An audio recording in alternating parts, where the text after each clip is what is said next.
Go. Good evening. Welcome back to another Kneejerk stream. Slightly different. So we're a bit delayed, basically because I was looking at the internet going up and down in OBS before we started and having a bit of panic. And Mark kindly said he would host. So I have no control over the stream. Yeah, I have no control over the stream. I can't see what's going on, but we're here with Mark. How you doing? I'm good. I'm in control. I feel in control. I like it. It's that way with ours, and it feels natural to be in control. But I'm just glad to be on your show. Thanks for streaming with me, because I was lost with ours because it's his birthday, and I was wanting to get online and talk FPL. Yeah, I mean, I always feel like I should get more people on. I'm just lazy, so I never bother. I just do it on my own. It's just easier. But yeah, as soon as I saw you were free, go straight in there. I didn't even give it 5 minutes. Straight in over DM. And you're always up for talking about FPL, aren't you? I am. The missus loved it. The fact that I told her no black box this week. We got it on Monday, but we're not doing it late in the week. And then you come along and offer me that. And I'm like, can I come on and stream? Oh, they're saying this in the chat. Everyone's saying there's a lot of echo. A lot of echo. You're echoing apparently. Oh, I know what that is. You need to mute your the video thing source, maybe. There you go. That should be better now. Is that better now for everybody? I can't hear you now. If you've muted Zoom, so I can't hear you. Yeah, that's true. Oh, how do we fix that then? If you got any in OBS in the sources, is there any like video sources or something like that? You might have to. Yeah, absolutely. There, it's gone now. There we go. Okay, everyone in the chat, let us know if I feel like you're hosting, so I'm finding it a bit weird. But yeah, let us know in the chat if the echo is gone. Yeah, it should be. There was a second audio source, which I've now muted. Yeah, I've had that problem before. So yeah, it should be fine. So yeah, I guess we just. I mean, there's a lot to talk about, really. A weird game week that's just happened where a lot of players have scored really well, apart from the big ones like Son again, Salah as well, of course, but also double game weeks announcements. So, I mean, I feel like we should probably just start with the double game weeks. Yeah, I mean, I wasn't expecting it tonight at all. I knew it was imminent because we had that little bit of a tip-off on Karamu from the Scoutcast, who said there was that mysterious ghostly graphic. Did you hear about that? Oh, yeah, I saw that, the Arabic tweet. Yeah, so we kind of knew it could be any day now, but I didn't know officially it'd be today. So yeah, I was shocked, and I wasn't expecting any more than the City game, City Everton. I wasn't expecting the other two to be revealed today. So bit of a bonus, and at least it's come before Saturday, so we can actually build it into our game week plans right from this point on. So it's welcome, isn't it? I mean, how have they fallen for you? I got to be honest. As soon as they launched, I was boom into a stream. Then I've done a video. Then I've watched the game. So I haven't worked out my plans. But on initial look, I feel like given that I made the decision to get Son a couple of weeks ago rather than going for Calvert-Lewin, I'm already set for this week, and I already have 2 transfers as well.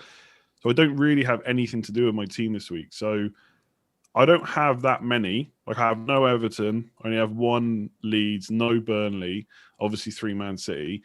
But I don't feel like I'm in that position because Pope can quite easily come in this week. And I still have 2 free. And sorry, if I roll, I still have 2 free transfers next week if I want to go big on Everton. And then obviously, I feel like if I get Calvert-Lewin, that's an easy switch to Ings potentially the week after if I want to go for him. Yeah, I mean it's. Go on. Yeah, I mean it's fallen really nicely for me. I'm lucky that I held on to Pope. Obviously, I got Pope in, and he missed the fixture obviously in the double game week, but I held on to him, and I've held on to 2 Leads. I had 3 Leads originally, but I've held on to Bamford and Mafina, who have done pretty well recently, and I've got Calvert-Lewin as well. So I've actually probably got at least 2 more double game week players than most managers. But there's no advantage because most people are going to probably get Pope in, and maybe Rafinha as well.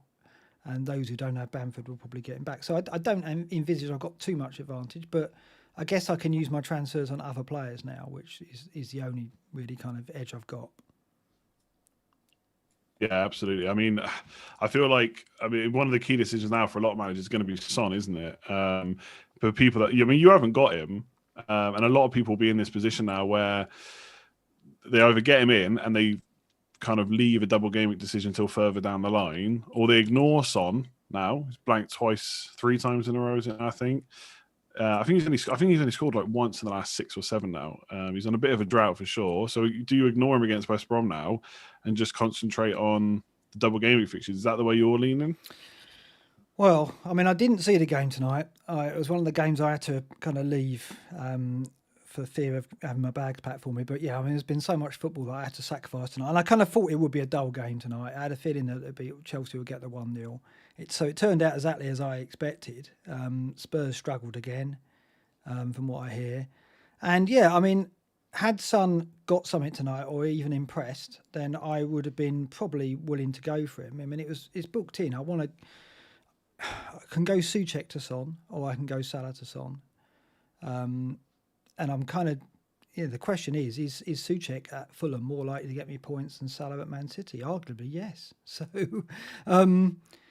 if I want Son, that's the route I'll go down. But I'm now reassessing, I think. I mean, I'm going to make one transfer, which will carry 2 over into game week 24.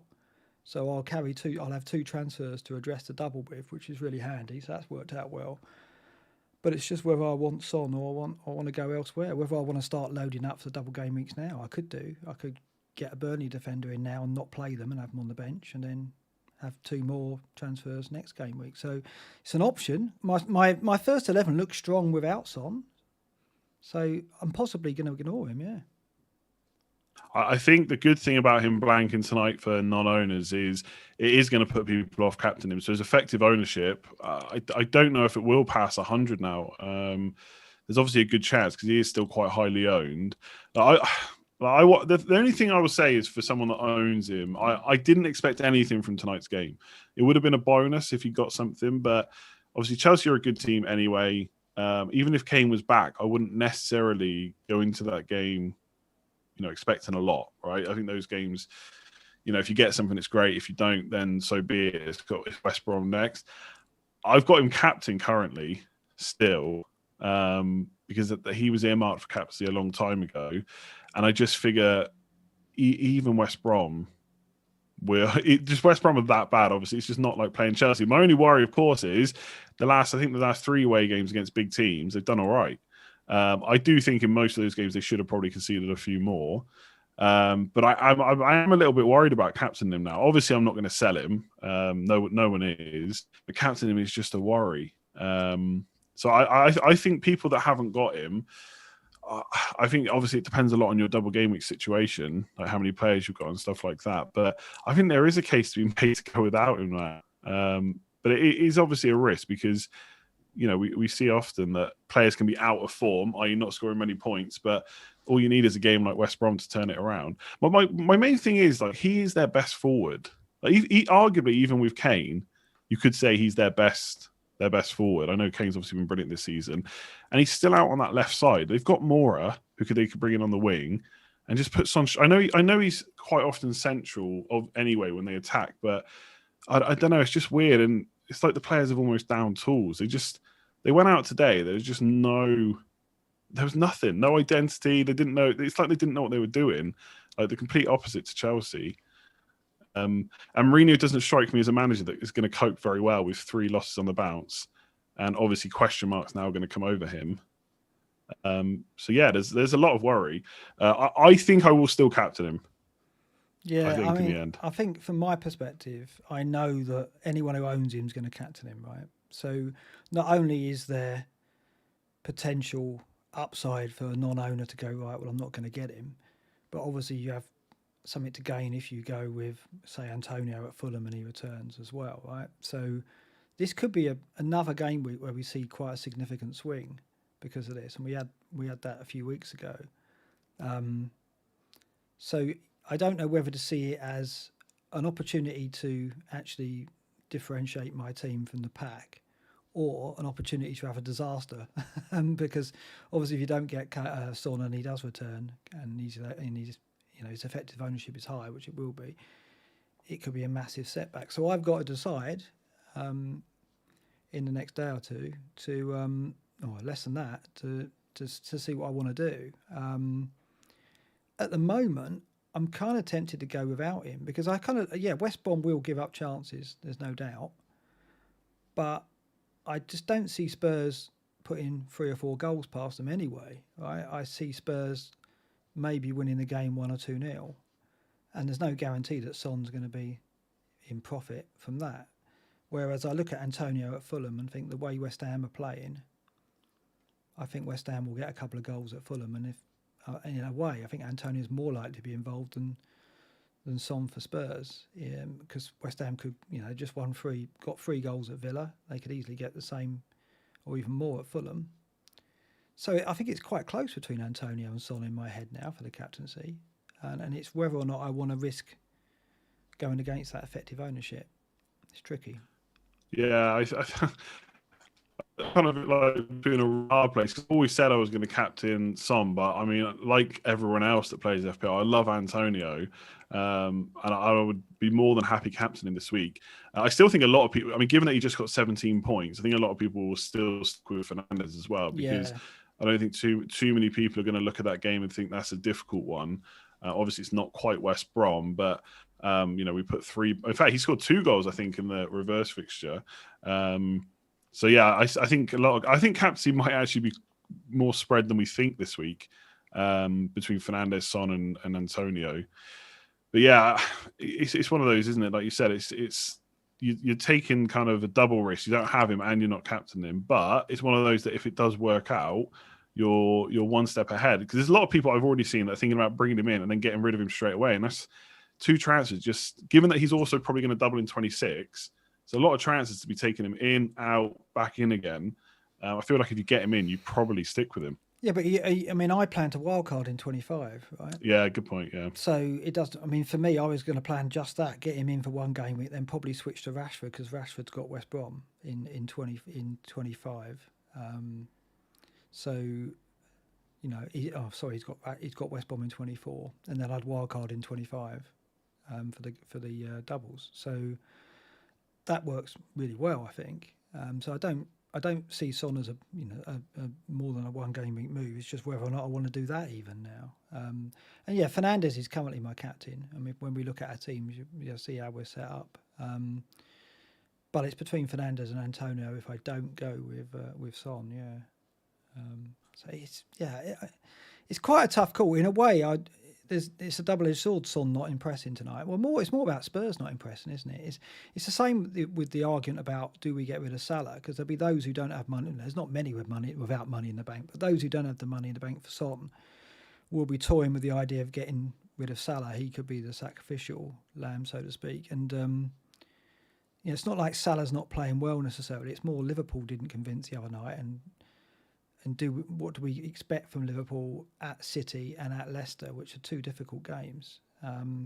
So it's the same with Son. We don't think Son's suddenly a bad player, but we just think in a Spurs side showing no confidence and any kind of real attacking verve, do you want to go with him? It's really, really tricky now. Yeah. Yeah, I think Salah for me, as it stands right now, and this probably won't change too much. I'm benching one of my City defenders, and I'm playing Salah. I mean, benching Salah is a pretty big call in itself. The defender thing doesn't really play into my mind with Salah. I'm definitely going to play him. The only kind of reason I see to potentially sell Salah is that I don't see when we're captaining him anytime soon. And that would free up money, but no one needs money right now. And therefore, he's not really high up on my priority list of players to get rid of. For me, almost, he's like a potential make weight down the line for Kane or De Bruyne, because it's all right. Like right now for me, I've got a team that's still coming off a bench boost. So there's money spread around quite a bit. So like, for example, I could downgrade one of my keepers and Chris Wood, and that'd give me like 4 million to spend or something, even with the squad I've got now. So obviously downgrading Salah gives me even more, but I feel like he's a bit of a make weight for Kane or De Bruyne if they come back. That's maybe where I would send him. But with the double game weeks now, Salah out is it's just not a thing for me at all. There's bigger fish to fry, but I don't know. I feel like Liverpool have been playing fine. Their numbers are still okay. There's something about Thiago I just don't know if he fits Liverpool the way he plays. It's almost like he slows them down a bit, even though he's so good and some of the passes he makes are so good. He's just unlike the way they've played for the last couple of seasons. But I think Liverpool are doing fine. The fixtures they're okay. City's not good, obviously. Then Leicester, then Everton. But it's just a priority thing for me, and Salah is just not high up the list. Like I'm fine with selling big hitters. I've done it. I think I've sold Salah twice this season. Kane and Son, sold them both twice. But just right now, just not going out for me. It's funny. Az says that about Thiago as well. He says he thinks that he slows him down. I mean, I've never really picked up on that. I've never really sensed it. I do prefer him when he's playing further forward, when he's pushed right up behind the front three, rather than playing deeper. But yeah, I mean, it's obviously a thing because you're not the only one to say it. That Thiago can slow him down. I don't know if slow him down is the right way. It's just like he doesn't fit. But then I'm not looking at Liverpool thinking he is necessarily the out and out problem. Obviously, Mane has missed the last game or two. And I know a lot of people then think that when Mane misses out, Salah suddenly becomes this great option. But Liverpool are obviously weakened as a team when he doesn't play. And when the opposition don't have... Do you know what I mean? When Mane and Salah are on the pitch, you've got two big problems to deal with. When one of the other players is Origi, it's not quite the same. So I think that's obviously not helped. But yeah, I mean, what are you doing with Salah? Are you thinking about getting rid? Yeah, I am. Do you think he's getting... Yeah, I mean, but the only it's out of whether I think Souček's more likely to get me something at Fulham than that Salah at City. But the other thing is Souček's got Sheffield United at home in 24 as well, right? So Salah's got City and Leicester, and Souček's got Fulham and Sheffield United. So fixture-wise, there's nothing in it. Form-wise, you'd have to say Souček's, in line with Salah at least. He's outscored him, I think. I saw some data that shows, I think, the last 10 game weeks, and Souček has outscored Salah, along with a lot of players like Vitinha, for example. A lot of bargain midfielders have done well versus the big hitters. So there's a strong argument to say you'd rather have Souček in the game at Fulham than Salah at City for sure. And like you say, I'm not going to captain Salah at Leicester. And in 25, I'll be wildcarding, so I can get him back if I need him. So again, I look at Salah and think, well, maybe that's the opportunity. There'll be people who will have to...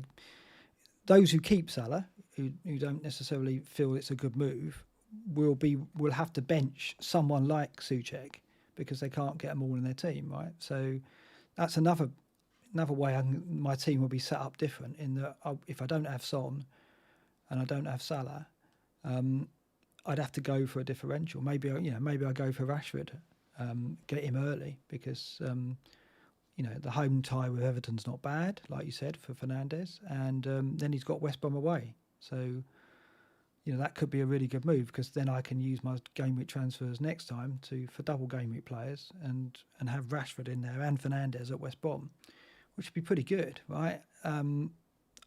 So that's what I'm considering. Going into next week going into weekend without Salah and Son, maybe. Which sounds crazy, doesn't it? But... Yeah. By the way, sorry, some people just saying, can you turn your... I can't turn mine down. Can you turn your mic up at all? Yeah, or just turn it... Yeah, turn it up a little bit. I can't believe we're comparing Souček to Salah, but I know why we're doing it. I can't believe it's come to this. But you're right, because there's kind of three different people right now. There's people who are wildcarding early-ish, like you. I say obviously it's later than some of us, but 24, 25 wildcard. There's people who've already used their wildcards like me, and then there's some that are trying to hold it until game week 30. I don't know if their strategy has changed based on today, but that's obviously something to consider. So yeah, I think for me, it's in another... Do you know what I mean? If money was tight and Kane and De Bruyne were options right now, then maybe I'll think about getting rid of Salah, but I just can't really do it. So it could be a move to get up on other people. I mean, I even said back on a wildcard in game week 18. I was never going to go through with it, but I did wonder if Rashford over Salah, given the fixtures, could work out. Obviously, Rashford hasn't actually been performing that well, but he has the fixtures, absolutely. And he's just... Obviously, Southampton, it's difficult to know what to make of that game. given what happened. But going forward, Everton, West Brom, and Newcastle, it's almost as good as it gets, really, for a set of 3 fixtures in a row. So I like the Rashford call. He's not really like Martial. When Martial's sharing minutes at the moment with Cavani, like Ollie's always going to find a place for Rashford pretty much every game. So I kind of like that shout. And I think when you look at future game weeks and you can see where people aren't going to captain a player, that just takes the risk away as well. It was a bit like when Son and Kane had their rough fixture patch, and I can't remember which one I got rid of first, but I just felt like it wasn't that risky because no one was going to captain them over that run. Yeah. And 25 maybe Salah, but if he keeps performing like that, like he's probably not going to get a haul against City, so then it's really the Leicester game. And if he doesn't haul there either, I think everyone will just stick to Fernandes in 25, or obviously go for a double game week player. Yeah, you go for a double game week player, right? Yeah, exactly. So it's Leeds, isn't it, in 25? Bamford for me, I'd say Bamford or maybe Rafinha. Yeah, I like them both. I mean, the thing is about Leeds is Bielsa never rotates, right? So you haven't even got to worry about not getting 2 games out of players. I wouldn't have said. So that's the beauty of Burnley and Leeds in these double game weeks. Burnley don't have the resources to rotate, so you can go in and get a Pope, and you can get Pope's going to be sure, but you can get Tarkowski or me were fairly decent options for the fixtures they've got, and they're going to get 2 games for sure. And you can go 2 Leeds players for their double game week because I know Rafinha and Bamford will play both games unless they're injured or suspended. They're going to play both games, so. Those are 2 teams you can get assets in on, knowing that you'll get 2 games out of them. Whereas, you look at Man City, and if you haven't got 3 City players already and you're looking to get a 3rd City player in, who do you go with? I mean, Diaz is about the only one other than Ederson who you can really rely on, right? Maybe Gundogan, but there aren't many that you can definitely secure and say, right, I'm definitely going to get the 2 games out of them. So although City have got a higher ceiling, players from Burnley and Leeds for their double game weeks might actually be wise investments instead. I mean, what are you expecting, going back to Salah, what are you expecting from Salah at City? Do you see the fact that he's the most likely to score for Liverpool, it's still worth holding him? Yeah, pretty much. Again, even if I was thinking about getting rid of him, I'm not really sure who I would buy. I would actually probably go right down to someone like Rafinha if I was going to sell him this week. And go for him and, just have him in place for 25. The only thing is they play Arsenal in 24, so I feel like putting him off till 25 is probably okay. But yeah, this is the thing. I never expect points in these games. I always see them as a bonus if they get something. So I'm already going into the game expecting Salah not to come out of anything. So that probably should tell me all I need to know about whether I should bench my second City defender. I don't know how my main problem is I don't know how the game is going to go. Part of me thinks it's just going to be cagey because, if Pep avoids defeat in this, or nicks a win, not that he's the kind of manager that goes to nick a 1-0, but if they can get something out of this, he would never say the title's over, but most people would say it's going to be pretty difficult to chase City down from that position once they lose this. Liverpool can't afford to lose this at all, but the win would be huge. So how much does Klopp go for it? Like the reverse, I think it was the reverse fixture in the league. I don't think they've played them outside the league. I could be wrong. They played the 4-2-3-1 with Jota. They played all 4 attackers basically: Jota, Mane, Salah, Firmino. But he doesn't have that luxury now. He's not going to play for me. Mane could be back. I just don't see him playing Firmino and Shaqiri or Origi. So I think it'll just be the 4-3-3. So Salah could nick something, but I know it's going to be tight. Like Man City's defensive numbers are just crazily good. And they're not going to give them many chances. I mean, you could say over the last 6 weeks, they haven't really been tested by any decent team. But yeah, I guess I'm not really expecting much. But I just don't think he is my best transfer this week. That's all. That's all it comes down to, really. So should we bring up your team, Andy, so we can have a look at who you're going to play? So I'm just trying to figure out who you're going to bench, right? Okay, so you're going to play 1 City defender, and you've got Wood on there. And Wood, what a transfer he could turn out to be a gem for you, can't he? I mean, how are you feeling about Chris Wood now? Yeah, no, I the problem is Chris Wood. Like I've tried to make I've tried to use expected data quite a bit this season, and I already know from previous seasons, like we all do, Chris Wood is one of those weird players that plays for a team that doesn't score very much, but if they do get a chance, it usually falls to him, and his expected data is usually pretty good compared to other players you would consider much better. But he's only scored, I think it's 4 goals this season, which is pretty poor. Like the last 3 seasons, he's scored at least 10. So he does have, a bit of pedigree considering he plays for Burnley. And he is on penalties most of the time as well. Obviously, he didn't take that one against Liverpool, which was a killer, but it is what it is. I'm mostly over that now. So yeah, I think the fixtures are just so good that I have to keep him and have to play him if he's fit. The only issue I'm going to run into is game week 24. I don't want to sell Bamford because he's got a double. Like transferring out and then back in is a bit of a nightmare. And in game week 24, Antonio has Sheffield United at home. So the question then comes: do I go without Calvert-Lewin, or do I sell Antonio before Sheffield United at home? And I don't particularly like that idea. The only thing that would maybe make me do it is if Calvert-Lewin also doubles in 26 with a good double. But I think that would involve Everton beating Spurs, which the way it's going, I wouldn't write that off just yet. Because Antonio has Spurs in 25 and Man City in 26. So he wouldn't be the worst sell in 24, but that is playing on my mind. If I play Chris Wood, then I've got to sell Antonio to get Calvert-Lewin. And I feel like I probably should get Calvert-Lewin even though he's playing Man City. But he is a player who I don't really want longer term unless he doubles in 26 because the fixtures around it are not that good. He's got Man United this week. I think he plays Liverpool soon. Is it maybe Chelsea after that? Something like that. I'll bring him up now. So it's Man United this week. Then it's Fulham City. Then it's Liverpool, which isn't great. Southampton in 26. Obviously, if they double, then great. Then it's Chelsea in 27. So the fixtures aren't very good, although from 28 onwards, they're not bad. But I know I want Antonio back. So that is... Chris Wood's causing me problems, which he shouldn't be causing me.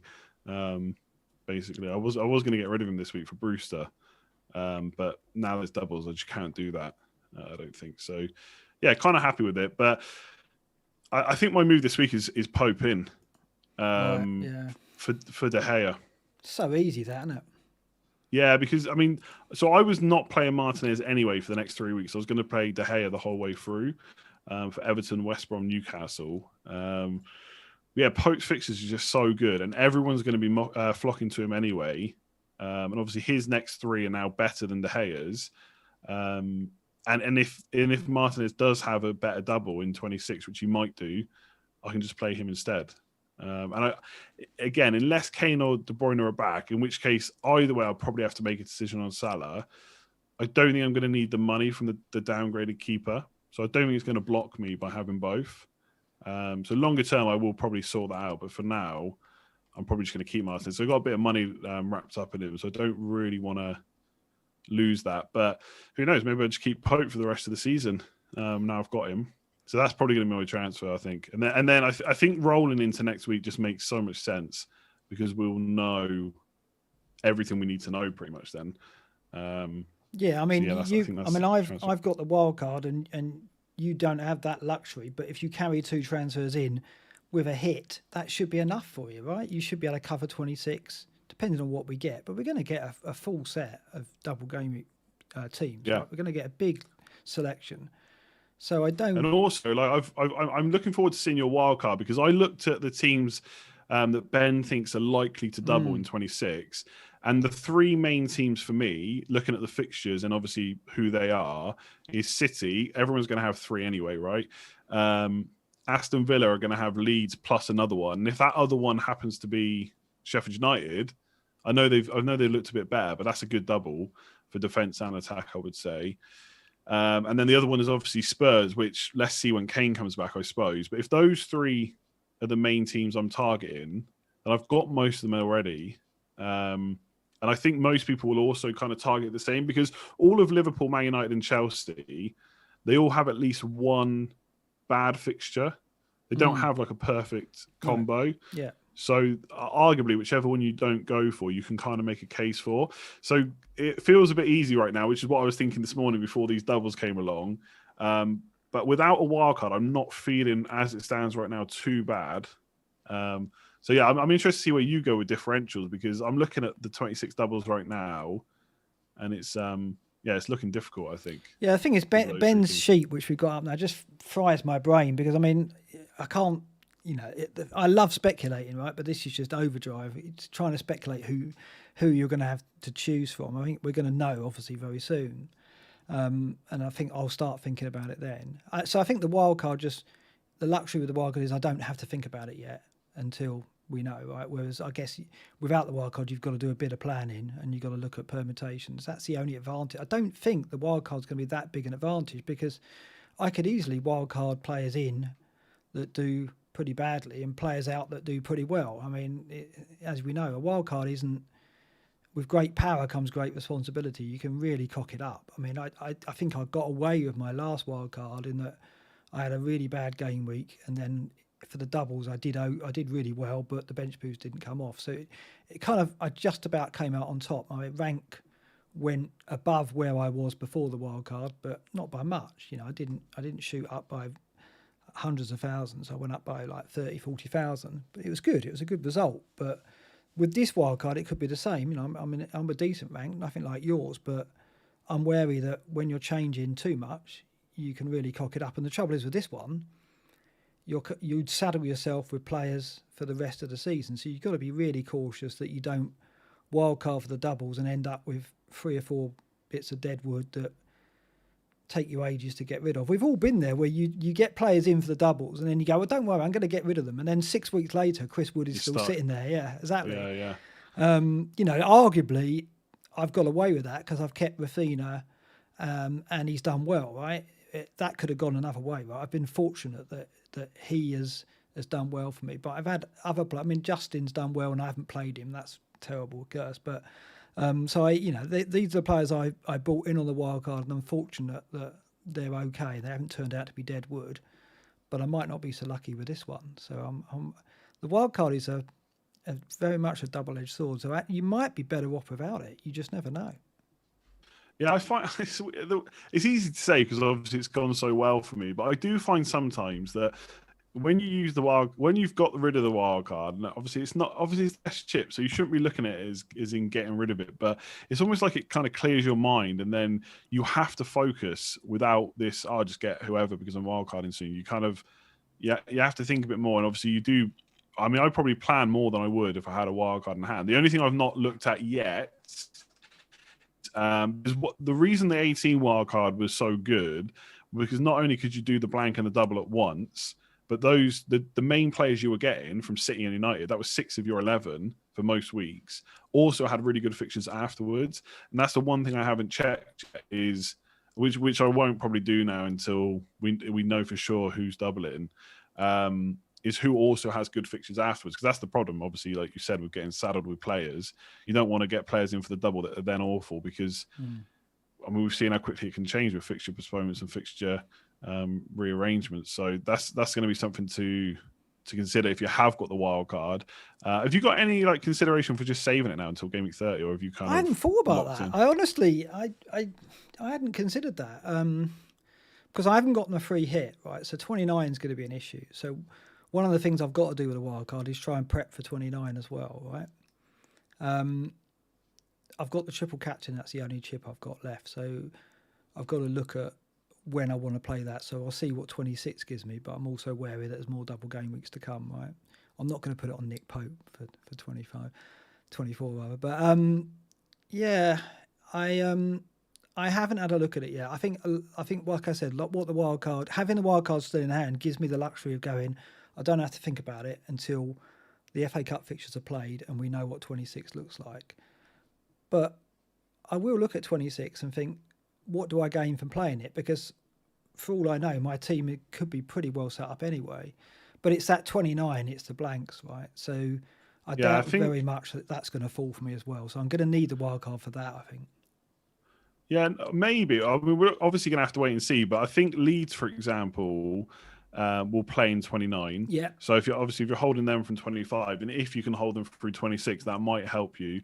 Like someone just asked, like, what are the pros and cons for holding the wild card? I mean, the only pro is if you can get through the next few weeks. It's always good to have the wild in hand, but there's also no reason to hold it for the sake of it if you need it. The good thing for you and other people who have used their bench boost is you can almost you can just dead end into 26, because obviously everyone that's looking to bench boost has to wildcard in 25. So when they do that, they have to think about the Leeds Southampton double and potentially fixing that for the next week, because Southampton might double but Leeds won't now. So you could load yourself with a bunch, but they're cheap obviously, so you could bench them. But you've kind of got the luxury almost. I know the bench boost didn't go as well as you'd want it to, but you could even use the wildcard in 26. But I guess triple captain comes into play then, doesn't it? You haven't used that, have you? No, so it's about, if 26 doesn't give me an obvious triple captain, I could do that, yeah. And I think what I've said is there's European games going into 26, right? So all the elite teams play in Europe prior to that game week, which means that if you are wildcarding in 25, you've got to get players who hopefully get through those European fixtures, and also you've got to think about rotation as well.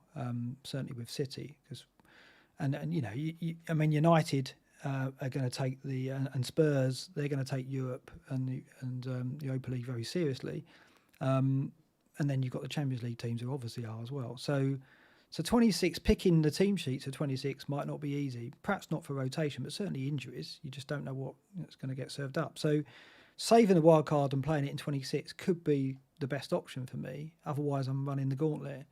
And yeah, I haven't got the bench boost, so I haven't got to worry about my bench.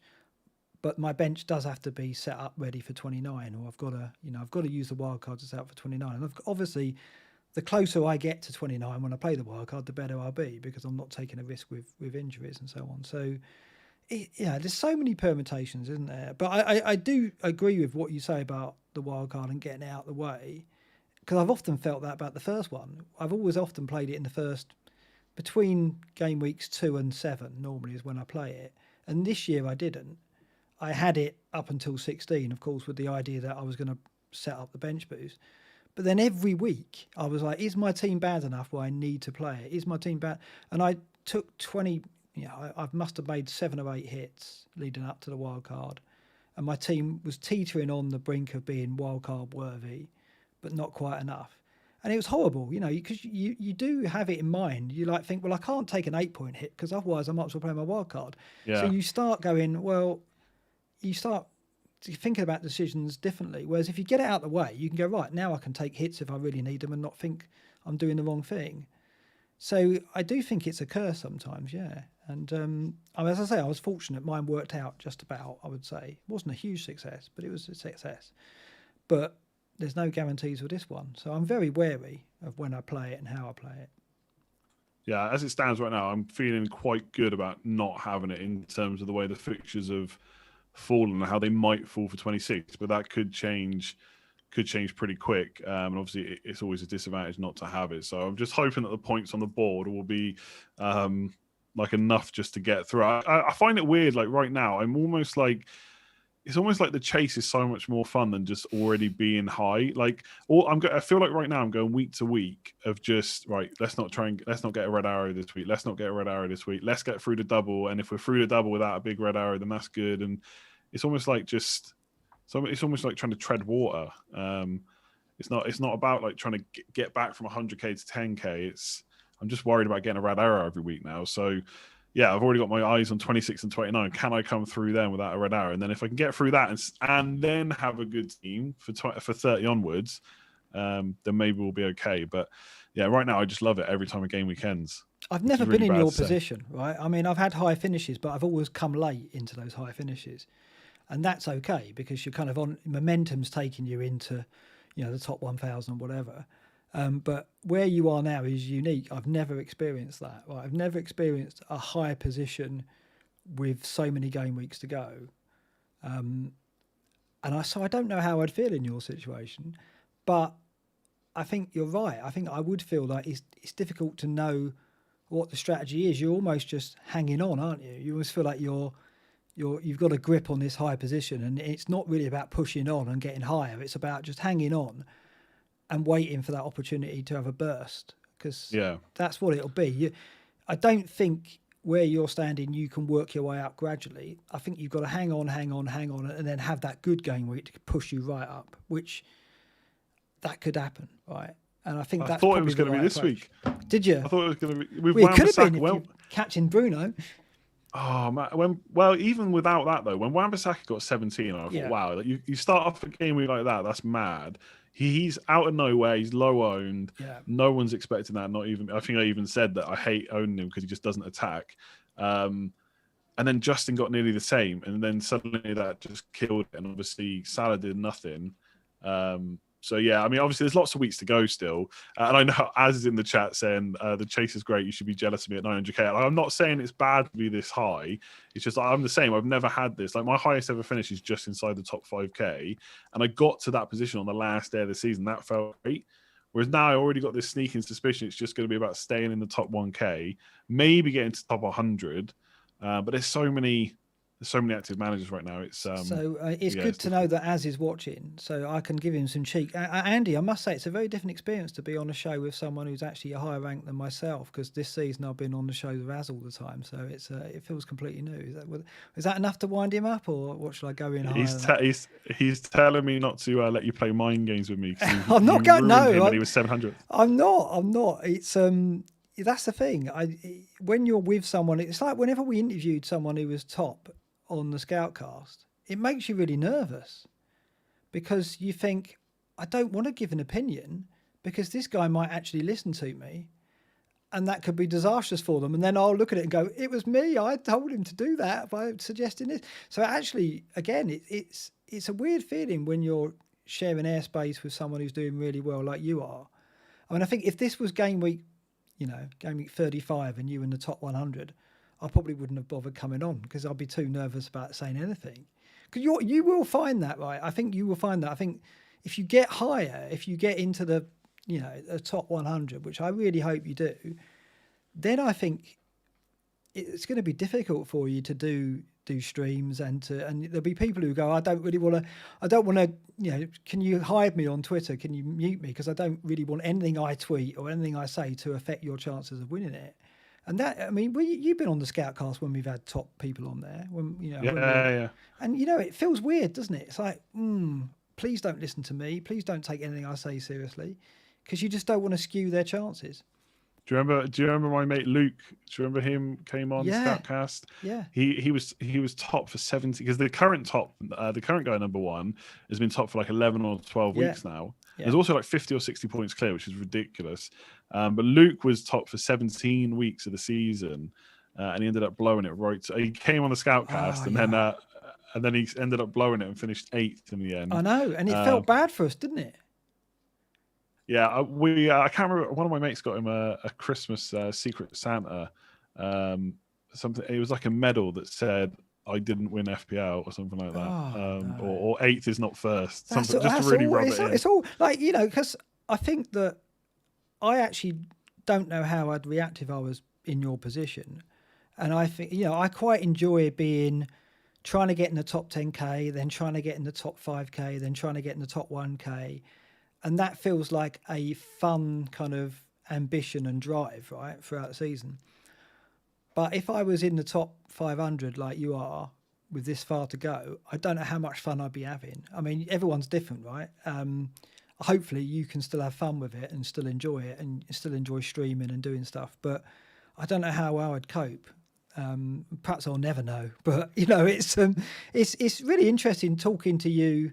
And it's going to be interesting watching you over the next few game weeks, because I wonder, do you sense that it's going to change the way you approach the game? Are you already thinking differently?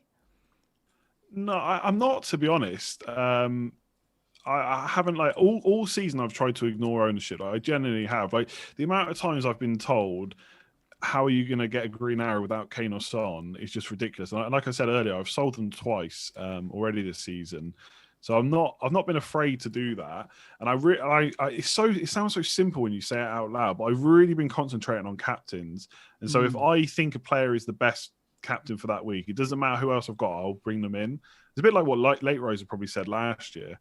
Like he'd always take hits to get the right captain. I've not necessarily had to take hits, but I've always made sure the player that I think is the best, apart from 1 week, which was Fernandes against West Brom. I didn't have him because I had Rashford, and he got 11 points and Rashford blanked. So that's something I've really concentrated on. I'm not really worried about ownership so far. I don't think I will. Like Son captain for this week, it's just because it's West Brom. There's nothing else in my mind, and that's how I've been playing all season, which is why I'll probably captain. I'll try not to change my captains too much this year late on, unless there's a big reason. Now the thing is, there is a big reason to potentially swap now because of Kane, but I keep thinking back to West Brom, and it's a bit like the Man City game recently.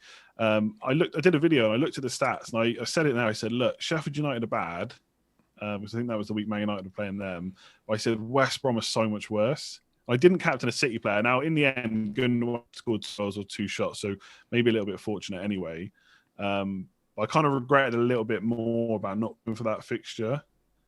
But the only thing is, like, the City are just such a different team to Spurs, so it's difficult. But I don't find myself second guessing because of the rank. It's just I just want to do well still. I still want points.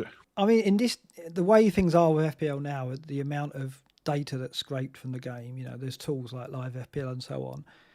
I think that there'd be some people, if they're in your position, they would be scraping the teams around you, looking at what players they've got, looking at their previous transfers, like proper going through it in terms of data analysis.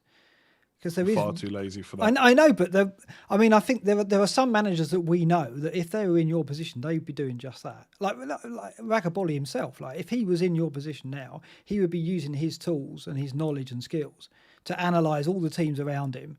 Not just look at what they're doing, but actually look at what they've done in the past and try and analyse their likely transfers. That's a whole new level of playing it from your position to the end of the season. I'm not saying that's the right thing to do, but I wonder how it just feels a bit far out. It is. That's I think that's part of another reason. Like if you're like, I don't know, if I was close to top 100, for example, and it was 5 or 6 weeks out, that might be a bit different. And I've been asked plenty of times over the last few seasons, not this season, but I've been asked loads of times in streams, what if you were close to winning it? Would you still stream your team? And I've always said, yeah, probably, because I never expected to be in that position. And I'm not yet there. I'm still, like, number one is still over 130 points ahead of me. But obviously there is quite a long way to go. And now I don't know, because there's already loads of people in my league that have virtually identical teams. Like I've got Wan-Bissaka, etc. Like I think 11 of the top 50 in my league before tonight's game all had the same points as me, and they've all pretty much got identical teams. So I do wonder if I keep giving my team away, because there's people ahead of me that are already making very similar transfers. So therefore, if that carries on, I can never. It's impossible for me to win, right? Because if they keep making the same moves and I give my moves away every week, I can never catch them. So that thought has crossed my mind, but I'm not going to worry about that until it's more realistic. Do you know what I mean? No. Don't listen to me, because already by saying the things I'm saying, I worry that I'm changing the way you think. This is what I mean. It's really hard to talk FPL with someone who's in your position, and and if you end up higher, it'll be even harder, because you worry that they're actually going to take some advice off you or change the way they think about a player or their transfer or a wild card or a chip just off something you say. So yeah, it's really tricky, and it's great that you are doing so well, and that you've got a chance of winning it, and you genuinely have. I mean, whatever you're doing, just keep doing that, because it's worked for you, right? So yeah, I mean, doing the stream while you've been playing FPL has worked for you, right? It's got you where you are, so you're not going to stop doing that, are you? So I don't know, maybe the attitude will change in the last few game weeks if you are in with a shout, but yeah, it's great. We'll worry about that in like 10, 15 weeks. Here's a question for you. Go on then. Just bringing it back to obviously we're talking about FPL, but the next couple of weeks. Triple captain, right? I think a lot of people are earmarking it for potentially game week 26 for Spurs, or maybe a future double game week for Spurs City. Would you have any interest in using it on, probably not in game week 24, but in game week 25 on Leeds? Because they're guaranteed to play both games, like Bamford, Rafinha. I would say they're fairly good games. I think right now Southampton are playing pretty poor. They've got a lot of injuries. Whether or not those will still be the case in 25, we don't know. Wolves have been awful. so far this season. Any temptation? Bamford penalty taker as well? I mean, I guess there is, because I mean, the thing with Spurs is it's Kane, I would say, and he's the player that you kind of got in mind for the triple captain. Not that he's treated us particularly well with it before. I'm bringing back the Swansea memories again, but yeah. So Kane, because he's certain to start both games, and he is what he is. But then the trouble is with Kane is we don't know what we're going to get when he comes back to fitness, right? We've heard that he's done really well and he's progressed well, but I've said before that he's a player who takes his time recovering from injury. He takes a couple of games to go up to speed normally. So, yeah, I mean, Bamford, Wolves and Southampton, it's not bad at all, is it? Because, you know... I like it. Yeah, I mean, it's an option for sure. The thing for me with Spurs is that I'm a bit frustrated by them because... Obviously, they've done really well this year, and they did for a while. They did play well. They had the counter attack down. They were doing it to all teams, but I kept feeling like they were overperforming a little bit. But the points kept rolling in, so it was a bit frustrating. Like there was that time I think Son played against City. There was a time when Son was basically scoring from every shot and barely taking a shot in the box. And it feels like now, even before Kane got injured, the points have been coming down. And like you said, when I heard that Kane was ahead of schedule. And that he's made a good recovery. All my thought was, well, we've heard this from Kane before. He always feels like he comes back too early. Is he doing the same thing now? And how many he's not going to be back for West Brom. He might be back for City. I don't know how much I would, pay attention to that game. Maybe his movement and the Spurs performance in general, but I wouldn't be expecting them to win that. And then you've only got their game in 25 then to decide, which is West Ham away, which isn't going to be easy either. Like I know the reverse game was 3-3, but no way is it going to be that this time. I don't think. Like West Ham are just playing really well right now, so we're not really going to get to see them much before we then have to decide to triple captain them. So the thing with Leeds is it's that age-old psychological thing that their price is so cheap, it doesn't feel right to triple captain them. But Bamford's literally done nothing all season to say that he shouldn't be. His numbers are really good. They have been all year. Okay, he had that tiny patch of games recently, those 3 games where he didn't do anything. He's on penalties. He's played both games, certainly, and they're pretty good games. I am tempted, I'll admit. If Kane gets back quick and he looks good straight away, then I might change my mind, because I would rather do it on Spurs, given how they played this year. But there's just a bit of doubt in my mind, because their fixtures are probably going to be, I think now, Burnley at home and Southampton at home, I think is what their and that's pretty strong. Double would be. That's pretty strong, isn't it? I mean, it's the only thing is with Spurs is, are they an attacking team anymore? Right? They had that spell when they were scoring goals for fun, and then it slowed down again. So it's not only Kane's form we've got to worry about; it's whether or not Spurs are going for it. And of course, they're going to have a Europa League tie going into 26, and Mourinho's going to go for that, right? So Kane and Son will both be playing in midweek prior to their first fixture in 26. So, I guess that does give us another look at Kane. So it gives him another game to get match fit and get fully sharp. So I guess it could be a good thing. But if you're going to put it on Bamford, you're going to have to just judge Kane on the back of his performance at Man City, aren't you? Right. So that's the only game you're going to get to go, right, is Kane going to be triple captain material come 26? So it's really difficult, that. I think I will save it for them. I think I will end up putting it on him rather than Son. I mean, it's worth saying that Man City have also got the Southampton game to rearrange, but it sounds like that could go in game week 27. Again, this is all speculation. We don't know for sure. Like, no one called the Burnley double, that's for sure, or the Leeds versus Southampton in 25. But if it did go in 27, then that's Southampton at home, Man United at home. So straight away, that's not really a double game. I would never want to target a double with Man United. It's why I never really considered it for Salah. Whereas Spurs have still got Villa and Fulham to rearrange, which are probably better fixtures. So I think Spurs are going to give us an opportunity at some point to have 2 triple captain. But I don't know. Maybe subconsciously it's just because the triple captain has never gone well. I've never got more than 9 points from it. That's 9 into 27. So I just feel like, why not just stick it on Bamford? What about a defender as well? Because we've seen in double game weeks all the time, defenders perform really well. And I joked about I'm not going to put it on Pope for Crystal Palace Fulham. But to be honest, against Crystal Palace and Fulham, he could do really well. I mean, like, he could easily get at least one double figure return there. So, you know, for that, you mentioned City have got United and Southampton.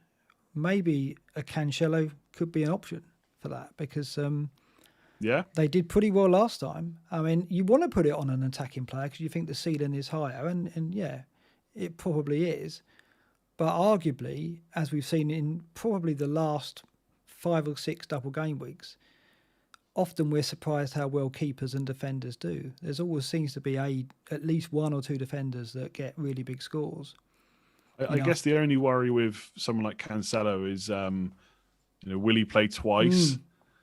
Which is always. Well, I know, like he has started more games than most people give him credit for. Like he started pretty much, I think he's missed 2 of the last like 11 or 12 league games, something like that.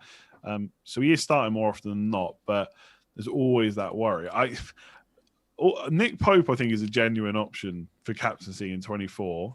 I think if De Bruyne was, there's still something about it. Maybe it's the price that I just don't feel like Gundogan's not De Bruyne, right? He just isn't. And so Spurs at home, Everton away. We know how Spurs are going to set up for that game. They're not going to attack at all. They're going to sit deep and just wait to see if they can counter, especially if Kane's back. And to be fair, Man City have probably been unlucky the last few times Spurs have done that to not score more goals. But that's going to be a tough one. And then the other one's Everton away, which I think City will be fine at. So it's fine to captain Gundogan. I'm not necessarily talking about triple captain now, but in 24, I do wonder if Pope's a better option because Palace away, Fulham at home. Just the way Burnley play, how are they going to break them down? I quite like Fulham. I like Lookman and co. But right now everyone's bringing Pope in because they expect 2 clean sheets. That's 12 points straight away. That's before he gets all his easy save points from the long shots that Burnley will force him to take. Yeah. I think it's boring. I know. I'm not even looking at the chat right this minute.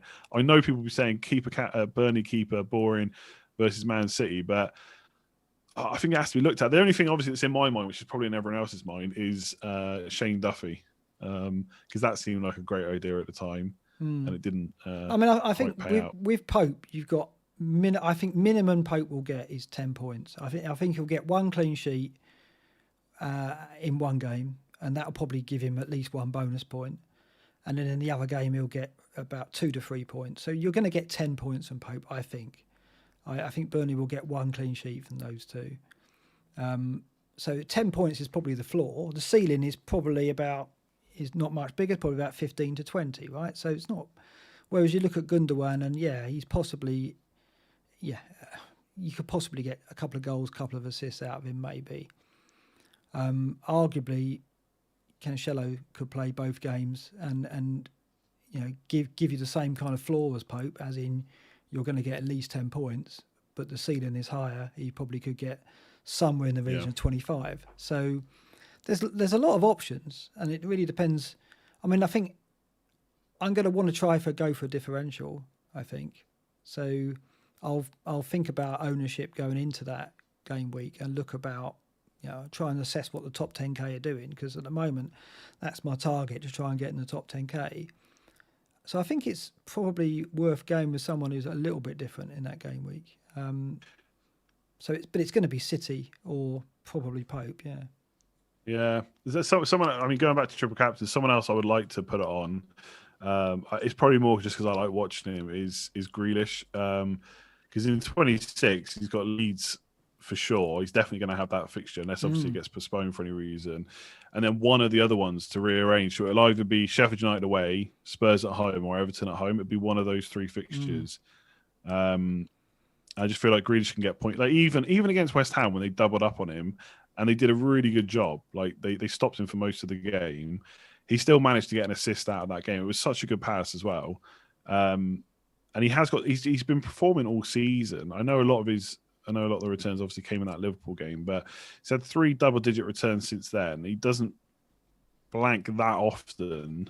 That's just something different. But again, I'm already thinking, do I really want to go different? Probably not, to be honest. I mean, you want to leave going different to probably the last 5 or 6 weeks if you're Yeah. still in a good position, don't you, I guess. But yeah, I mean, there's so much choice, so many options. At least knowing the double game weeks for 24 and 25 this early is an unexpected gift. So I'm quite pleased we got that news today. It's making it makes our opportunity to plan a lot easier, right?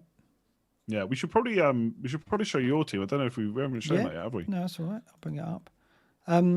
Yeah, I've got some bench problems. I don't know what to do really. I've got, Pope is a gimme in goal. Obviously, the back three is very difficult to go with because I've got to bench a Liverpool defender and a City defender if I'm going to play Kufal at Fulham and Justin at Wolves. Arguably, I should back one of City and Liverpool, probably double up on City, go Diaz in for Justin, I guess. I think you've got to play Kufal at Fulham, the way West Ham are I'm playing. playing him, yeah. Yeah. Justin at Wolves is a harder decision. So Diaz might actually get in there. And obviously, I haven't made a transfer in this team yet, and so the players at risk are Alexander-Arnold and Salah. So I'm looking at what I can do with Trent. Should I go for... is it worth going for a United defender, for example, at home to Everton, knowing they got West Brom next? But it's more likely I will go Rashford in, possibly for Salah, if it's not going to be Salah to Son. And then, take in Rafinha, Gundogan and Souček into the game week when I think a lot of managers will have at least 2 of them, but perhaps not all 3, and gamble that Souček's going to outscore Salah. Up front, I can't play Calvert-Lewin. And that's a worry as well because arguably he's capable of getting something at United, there's no doubt, right? But I can't not play Bamford at home to Palace or Antonio at Fulham. Yeah, I think... Very tough. I mean, I was surprised. The one thing I a little bit surprised about for Calvert-Lewin against Leeds was he came out of that with 3 bonus for 1 goal, which he hasn't done very often. That might have just been the way the game went. But I feel like his ceiling against United is quite low. That's definitely the right call, I think, to bench Calvert. I think a lot of people will do that this week just because the way the fixtures and everyone's got such a good squad. Like very few people now are running around with like a Brewster on the bench. They've all got 8 attackers. So yeah, I think that's the right move. But how do you see that City Liverpool game going? Well, City can take a draw, right? They don't want to lose it, City. But the trouble is, does Pep set up ever for a game and try not to lose it? Possibly. I mean, I think that there is no way City are going to go for the throat, right? If they get 1 up, he'll look to manage the game out, right? So I don't see a lot of goals there. So possibly not playing Gundogan could be a route to go down. In a way, I think a clean sheet for City is more likely than an attack in return for Gundogan. So it might be that he makes way and I put Diaz in. I struggle to see Liverpool scoring given the confidence they've got at the moment. But then Mane's back. I presume Mane's going to be back, right? So that does change it a lot, right? So, and if I'm Klopp, what does he do? Like you say, he attacked the last time. I think it was one of the first games they had with a weakened defence. I think it's one of the first games after the Van Dijk injury, wasn't it? It was quite soon after. Yeah, he really went for it. And he went for it, yeah. And I think even more so now, he's got to do that, hasn't he? Because he can't... A draw's no good to them. They've got to get something back on City. So it's a very difficult one to predict because I don't think Liverpool can keep City out. If Liverpool go for the win, they're going to concede, I would have expect. But I think Pep's approach would be one of caution, I would suggest, in that for him, a draw's great. That means Liverpool have wasted probably their best opportunity to make up ground. And I don't see City dropping many points at the moment, just the way they're playing. They've got this system now where they're not conceding ground to any team, they're not conceding chances. And with the players they've got, they can always nick at least 1 or 2 goals and just manage the game out. And that's what they're seen to be doing. They're not steamrolling teams other than the West Brom game. What we saw at Burnley is pretty typical, I think, of what we're going to see for the rest of the season. Score a goal. If we get a second, fine. If we don't, doesn't matter because we know we're not going to concede. And I think he'll even think that going into the Liverpool game.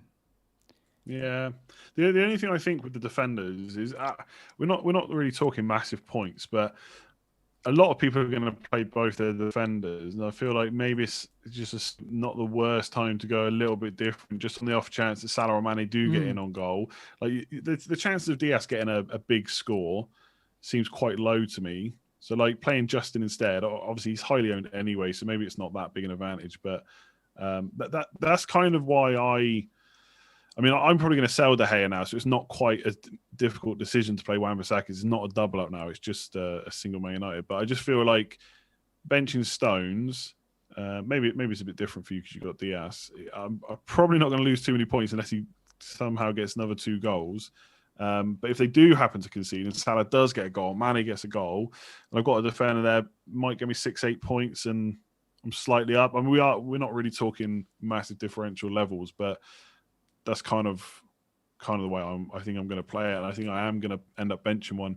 I don't know. Maybe it's just obviously previous knowledge of how Liverpool have done. They have scored before against City plenty of times. I know it's a completely different City side now, but I don't know. I find these games so hard to call because you see how they've both been playing, but you know, if Liverpool just go for it from the off and just maybe surprise City a bit, maybe they nick a goal. But the problem is, I think if they play that, because that's what happened in the reverse fixture. They played that way, and they couldn't get that. I think it was it 1-0 or 1-1? Sorry, it was 1-1. They couldn't get that second goal, and then that was it. And so if they can't get that goal quick, I just worry about, you know, City are just going to be able to, like I say, just play it out and, you know, not be troubled too much. So yeah, I don't know. It's hard to call. It's really hard to call. I'm trying to sit on the. I think City are in a difficult position in that Pep will want to give his team a definite instruction, as in we're going for the win or we're going to go and just keep it tight. Now, that is Liverpool's advantage, and they know they're going to have to go there and try and win. They've got to go for the 3 points, whereas City are kind of caught between two stools, as in, you know, it's like a first leg in Europe, isn't it? It's like, well, if we lose, it's a disaster. But if we get a draw, that'll do. So you never know whether to go for the win or not. And, you know, Pep knows what he's doing in that situation. But I wonder about City's mentality, whether they will just look to manage Liverpool and take a 1-0 or even a 0-0. I mean, I think if City score, it will stay like that. That'll be their result. If it goes 1-0 City, it'll end 1-0 City, in my opinion. Because then they will just try and hog the ball, manage possession, and you know, you'll see City players running it into the corner with 20 minutes to go, I expect. I know that sounds hard to believe, but I wouldn't be surprised. They'll just contain.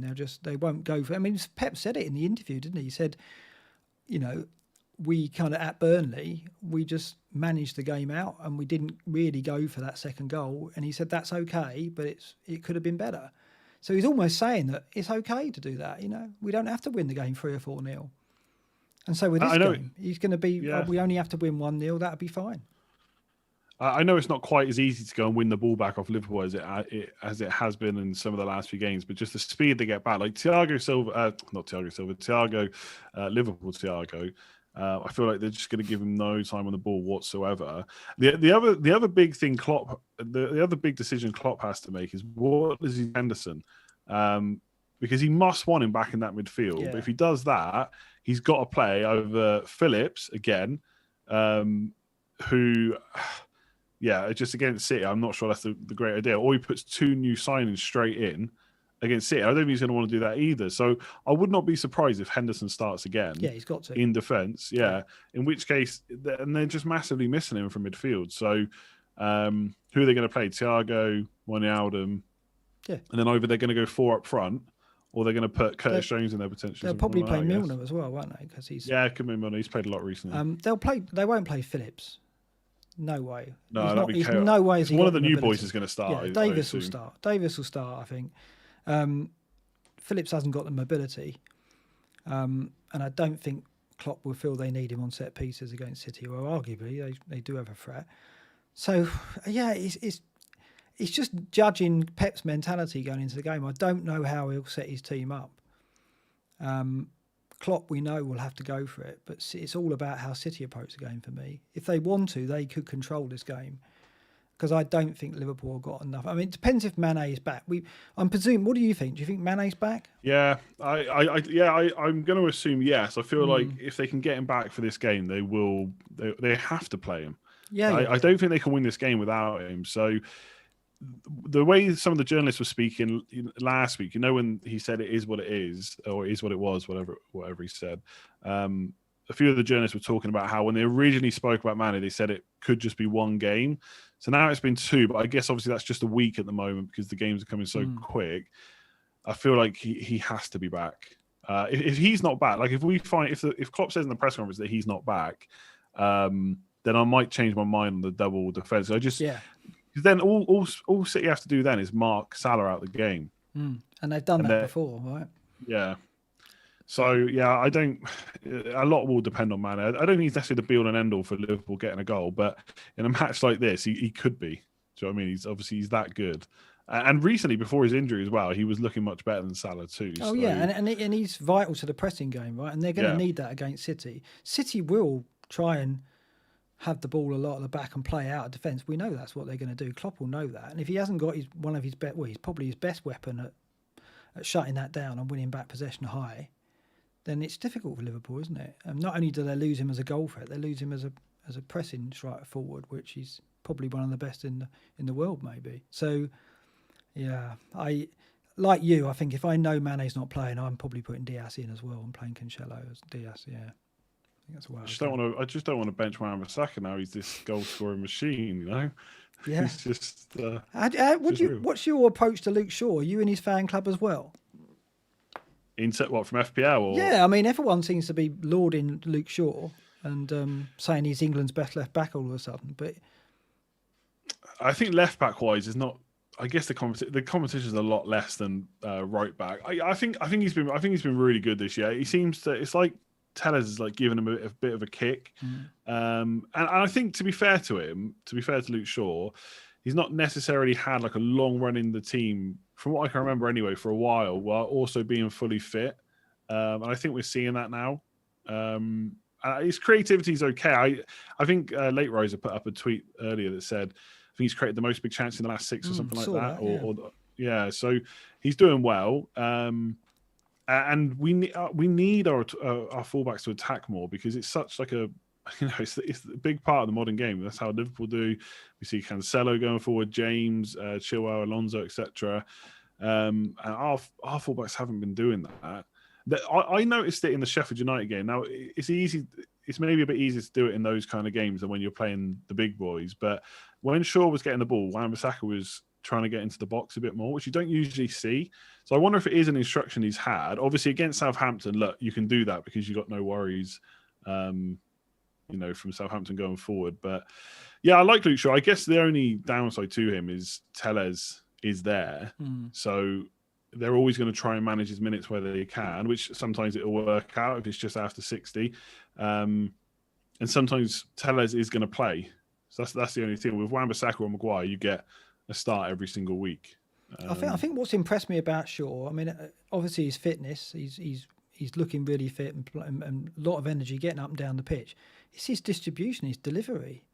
I've never seen it much better at this level. Like, he's taking a lot of set pieces now, and it's no wonder. I mean, but his distribution from open play is a lot better. Like when he delivers crosses now, there's a real quality to them, which I haven't seen before from him. Or maybe back in his Southampton days he had that. But I think that's what surprised me, that side of his game is so good at the moment. And I mean, you look at the value we've got in defence at the moment with Holding, Rudiger and Shaw. It's everywhere, isn't it? It's like we don't need to spend any money everywhere. But, I mean, it will change. I mean, I think towards the end of the season, the heavy hitters will come back in vogue and we'll need money again. But at the moment, I guess we've got to make hay while we've got all these bargains and just try and find the right ones. Yeah, I'm trying to ignore money where I can, to be honest. I've got most of mine spent, but that's probably because I've come off the bench boost, and I decided to get Son and Grealish in just for double game week reasons, really, and obviously West Brom this week. But yeah, I don't really feel the need to kind of spend it. Like just because I've got the money, I'm not really looking at bringing in Trent or Robbo or anything like that. I just don't need them right now. So yeah, just going without. Quick one on your team. I don't think we talked about already. Is Fernandes definitely your captain? Are you set on that? No, not really. As I said, I quite fancy Antonio. Fernandes isn't going to do me. I mean, basically, the effective ownership is going to be on Son and Fernandes, isn't it, for this game week? So I am actually more tempted by Antonio because I feel. I mean, that West Ham performance at Villa was Lingard. Obviously, really good. I mean Lingard. I love Lingard. Right? I actually think he's a good player, and he got a bit lost at United. I owned him for a good period a couple of seasons ago, and he did really well for me. In fact, the goal that they keep showing, the one he scored against Everton, I had him for that game. And I don't know how, I may even have him captain or something stupid like that, but when he scored, I went completely bonkers. It was a beautiful curling shot into the corner. So I've got some fond memories of owning Lingard, and so I'm glad to see him back. I mean, it's sad for him that Souček's around, because obviously we're not going to go Lingard because the Souček option and Antonio, we're not going to treble on the West Ham attack. I wouldn't have thought. But Antonio, even though Lingard was so involved, Antonio did his bit. He got assists. I mean, it just seems like every game Antonio plays, he's making an attacking contribution. And let's face it, at Palace, he should have done a lot better as well. So the numbers he's producing, regardless of whether he's fully fit or not, are just outstanding. And I look at the Fulham defence, and it has improved. But I do think that he can cause them a lot of problems. And Lingard just brightens up the West Ham attack further. So, yeah, I'm very, very tempted by Antonio as a differential captain, because I think he will be.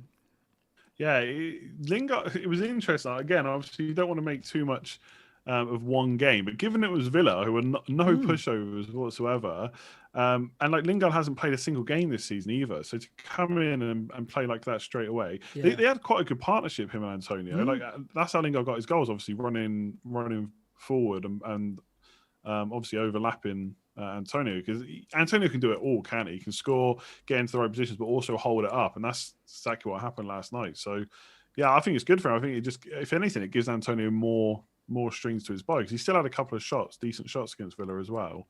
There was one in the box in the first half where he controlled it and kind of swung at it, and Martinez saved as he seems to do quite a lot. So I really like Antonio this week. I think if I wasn't going to go Son, that's probably where I would go. I'm not trying to go different for the sake of it, but if there's a week where, you know, like Fernandes is going to be so highly captain, but I don't think it's like a outstanding fixture, I would like to try and do something a bit different. But it is like Fernandes, for example, 17 points I think was massively flattering, even with the 10 men, because the penalty obviously basically got overturned today, didn't it, with the Bednarek decision, the red card. So he doesn't have that. He's probably not in double figures. And it was against 9 men when he started getting his points. And before that, he hasn't scored since game week 17, which was a penalty. I think it's game week 15 since he last scored from open play. So he hasn't been scoring much. So I saw someone say today he's in form, and Son's not, or Salah's not. But it's literally because of that 9-0 game. He hasn't been doing the business. So I still think it's a good fixture for us. We're definitely scoring it. I don't see Everton keeping a clean sheet, whether Pickford's back or not. But yeah, I do think it's probably a good time to go for someone like Antonio. He does it, doesn't he? Yeah. And the other thing about Lingard, what I noticed was, it's not only was he fit, but he looked really kind of quite arrogant in the way he approached the game. Like there was a point in midfield where he did a cheeky turn in a really quite dangerous position. Had he given the ball away, I think it was even Grealish that fouled him. And it's almost like, not only did he go out and score the goals, he went out and actually went, well, I'm going to run the show here. I'm going to, Grealish is on the same pitch as me. I'm going to show that actually I've got a lot about me as well. Just the confidence he showed was really surprising for a player who's not. You'd think his confidence would be shot, wouldn't you? Didn't look like it. Didn't look like it. Yeah, no. I mean, I think he's got a lot to prove, hasn't he, as well? Because there's a lot of people giving him stick. Never good enough for Man United. He shouldn't have been there for so long. And from what I've read, he's had quite a few troubles, like in personal life and stuff like that, which hasn't helped. And obviously, then he's also getting a load of stick on social media, as everyone does these days. So I'd say it's probably a bit of relief to just to get back playing. And there's also obviously the Euros as well. Maybe that's playing on players' minds, like Shaw. And obviously David Moyes has come in and come and got him. It's like someone's showing him a bit of trust, a bit of faith. And so like there's players like that. Obviously, some players just need an arm around them, don't they? And maybe that is Lingard. And yeah, I was impressed. I did like the brace. Obviously, he was a bit lucky with the second goal. I think Martinez was pretty poor for that one, but getting into great positions. Yeah, no, I thought it was really good. And it can only be a good thing for West Ham to have another player that can either play week in, week out, or can rotate and kind of keep it fresh. And also he did a lot of running as well, because I think Antonio, I guess when he's not fully fit, they don't want him having to sprint everywhere. Well, I don't want it either. When you see Antonio sprinting across the pitch to close a centre back down, it's just like, oh no, don't do that. You know, it's like, just waiting for him to pull up. If you do your hamstring running through on goal, fair enough. But if you do your hamstring trying to do some pressing, that really will be a blow. So yeah, if Lingard can provide some legs for Antonio, all the better. I just think West Ham are full of threat. You know, they've got Benrahma, who's a smart player, Bowen, who's a smart player, Lingard, who's got some craft and energy in there now. You know, we haven't even mentioned Lanzini and Fornals. I mean, so alongside Antonio, they've got so much creativity. I think they'll have too much for Fulham, and I do see 2 or 3 goals again. So, yeah, why not? I think you're right about Fernandes. You know, if you look behind the numbers of the other night, he has disappointed of late, yeah. Yeah, he's not going to stop people captaining. No. And I might still go for it, yeah. Yeah, he's going to be another, he's 100% effective ownership. I'll have to... you know, the thing is, obviously, I don't want him to blank. I want him to do well and us to win again. But yeah, from an FPL point of view, it would be nice if he didn't. We probably should start wrapping up because otherwise I'll fall asleep. Was there anything else you wanted to chat about? I just want to say happy birthday to Az, and I didn't mean it about the rank thing. Sorry about that. And I do know that Az doesn't like Jesse Lingard either, so I'm going to be winding up Az about Jesse Lingard a few times, because the thing he doesn't know about Jesse Lingard is just his Instagram posts. So so that's it. Oh yeah, I love them. It's just like I just always think like he's just. I don't want to make the young joke, but he is a young man still. Yeah, he is. Yeah, you know, comparison to me anyway. He's just he's a footballer having the time of his life. Why wouldn't he go out and have fun? So I got a bit of a soft spot for Lingard. I do like him. I hope he does well at West Ham. And who knows, maybe he'll break into the Man United team one day. But all right, we'll leave it there. If you want to follow, like for anyone that doesn't know Mark, and I'm sure there's not very many people watching, you can go and follow FPL Black Box. You usually do a stream every game week, apart from when Az decides he doesn't want to. It's his birthday, it's fair enough. But he's watching now. I know, that's what's a bit strange. I thought, you know, I guess what can you do on your probably birthday? Drunk. Well, not probably, definitely. He was drinking this afternoon. I saw all the pictures, so yeah. Definitely nice early start. Yeah. End it with a bit of Let's Talk Black Box. So yeah, if you want to go and follow them, obviously Mark and Az hit. What am I saying? Hit. Go and search FPL Black Box on YouTube. What day? I'm forgetting what day. Oh, it's Friday tomorrow. I'll be back with videos tomorrow. Yeah, we'll be going Wednesday or Thursday next week, I guess. Me and Az will have a lot to speak about because we haven't touched on the double game week yet, and everybody else has. So we're playing catch up. So yeah, we'll be a free. We might have more info by then as well. We might have. We'll have like a 3-hour show to go through, I expect. So Az, you better get ready for that big one coming up. But yeah, I'll be back tomorrow. Team selection when I'm probably just going to bring Nick Pope in. Obviously, Scout will be doing team news and then deadline shoes and stuff on Saturday. So make sure you hit that like button if you've enjoyed it. Subscribe if you're new around here. Mark, thank you very much for joining me. Thanks for having me on, Andy. Love talking to you. And if I don't speak to you soon, best of luck for the game week and more to come. Go and win it for us. Go on, man. We'll see. Like I said, let's get to game week 30.